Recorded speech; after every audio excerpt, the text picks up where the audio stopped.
रामकृष्ण हरी. आपण मगाशी पाहिल्यासारखं 28 प्रकारच्या नरकातील आणखी हा दुसऱ्या क्रमांकाचा नरक आहे, तो म्हणजे अंध तामिश्र नरक. पहिला आपण तामिश्र नावाचा नरक, दुसरा नरक आहे अंध तामिश्र नरक. या अंध तामिश्र नरकामध्ये जो व्यवहारामध्ये कोणाला तरी फसवतो किंवा फसवून त्याच्या वस्तूंचा उपभोग घेतो आणि स्वतः आनंदी राहतो. बघा, मी त्याला फसवलं आणि मी माझ्या व्यवहारात सफल झालो, पण ते अर्थार्थी पाप आहे.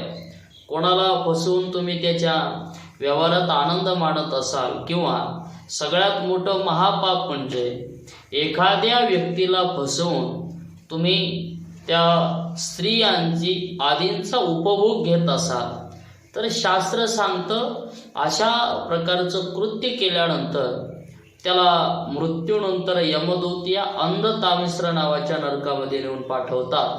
आणि तिथं काय करतात, तर महाराज म्हणले, जसं एखादं झाड मुळातून उपटल्या जातं आणि मग त्याच्या शेंड्याकडे धरून माणूस त्याच्या मुळाला लागलेली माती काय करतो, झटकतो खाली आपटतो, तसं यमाचे दूत सुद्धा इथं अशा प्रकारे एखाद्या व्यक्तीला फसवून त्याच्या स्त्रीचा उपभोग घेतला तर तिथं गेल्यानंतर सुद्धा अशा प्रकारचं कृत्य यम करतात. आणि याच्या पायाकडे धरून आपण जसं झाड झोडपतो तसं श्रीमद भागवत सांगतं की यमाचे दूत सुद्धा त्या अंध तामिश्र नावाच्या नरकात दोन्ही पायाला धरतात. तर मग तुकोबाराय म्हणतात, मारिती तोडीती झोडीती निष्ठुर. आणि यमाचे किंकर बहुसाल. जो कोणी अशा प्रकारचं कृत्य करतो त्याला अंध तामिश्र नावाच्या नरकामध्ये पडावं लागतं.